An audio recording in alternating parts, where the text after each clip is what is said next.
Thank you for joining us for this interview, Lee. Could you please introduce yourself and tell us a little bit about where you work and what it is you do there?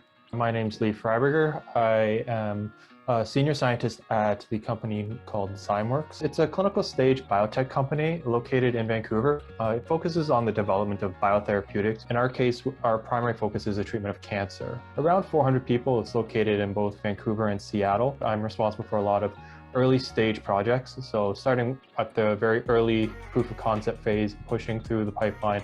What was it that attracted you to Zymeworks? So I'm a Canadian, and the idea of working for a company in Canada had a huge draw for me. I didn't have to worry about visas. I was abroad for 5 years, so being able to come back to Canada and work there was really great. On top of that, it gave me the opportunity to work on some really cool and interesting scientific problems. Still working almost at like the fundamental research, but using it towards an actual real world life problems that can have some potential implications to help people down the road. And when I joined here a little under 5 years ago, there was under 100 people, and now we're 400 plus people. So it's just been amazing growth in the last few years. Can you tell us, what do you enjoy most about your role? Being able to use the knowledge and skills that I obtained through my previous trainings and like actually using it for real life problems. Part of my job is literally, how can I make people better? Just having that ability, it's really empowering.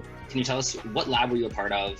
When did you graduate? And can you just give us like a quick brief overview of the work that you did? So when I first joined at McGill, I was supervised by Dr. Auclair's lab. After a little bit of time there, my projects started to evolve and I ended up becoming co-supervised with Dr. Mittermaier. I ended up investigating the biophysical behavior of an antibiotic-resistant enzyme that Dr. Auclair was looking at using the techniques that Dr. Mittermaier really specialized in. So I did this work and I ended up graduating in 2011. For my PhD, I decided that I wanted to kind of continue on in academics, at least for a short period of time. And so I ended up going to do a postdoc out in Germany for 5 years. But after the 5 years there, I ended up getting a job at Zymeworks and I've been here ever since. Were there any times during your degree that you weren't sure what you wanted to do after graduate school?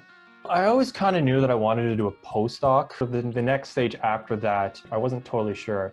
I kind of liked the idea of academics, but at the same time, I wasn't 100% sure on it. Dr. Mittermaier and Dr. Auclair were sort of at the earlier stages of their tenure, and so I saw what they were going through. That part I wasn't, really keen on. I eventually came to the conclusion of industry, but it was after quite a long time into my postdoc, actually. I always wanted to continue doing research, but what it was, whether it was industry or academics, I was never really sold on, which is part of the reason why I ended up doing a postdoc. What opportunities did you participate in while you were at McGill? And looking back, how have those opportunities may have helped you in your current career? I was part of the chemical biology program, combined with the chemistry program and the biochemistry program. They kind of had this sort of joint program. Another thing that I did was I took part in a lot of conferences. Pretty much every single chance I could, I would go to a conference. But I think that was really instrumental to my development as a scientist. You meet a lot of people, you learn a lot about science, and you really learn how to communicate in science. What are your thoughts about doing a postdoc after graduating before applying to jobs?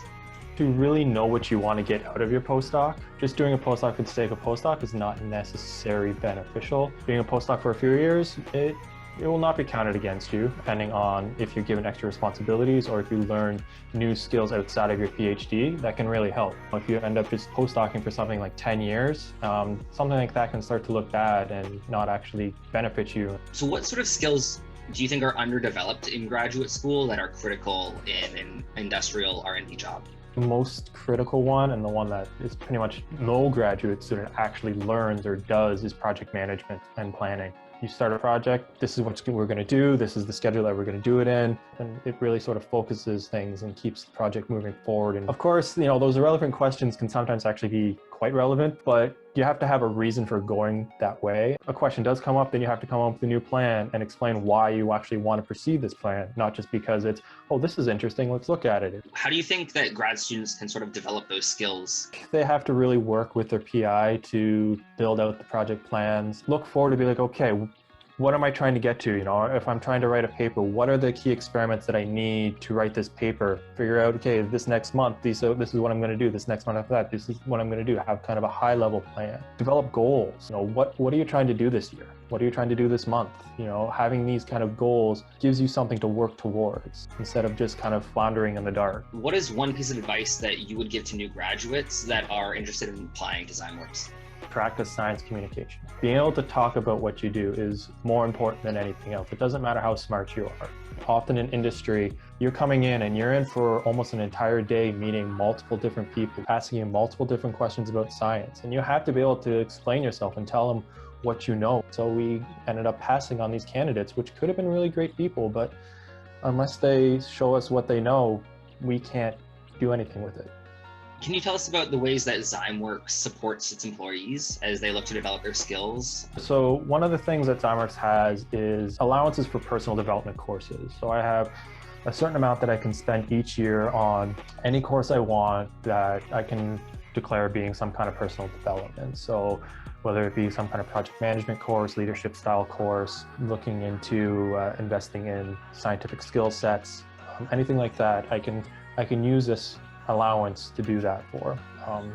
Additionally, internally, there's multiple courses that they set up so that we can, do additional leadership training. And we also have one-on-ones with supervisors that, they're supposed to, help mentor you and teach you how to be a leader yourself. Finally, there's an open door policy all the way through Zymeworks. You can meet with anyone in the company and discuss if you have a question or something you want to learn, all the way up to the CEO. What do you miss most about graduate school? I definitely say the people. There's just nothing quite like it.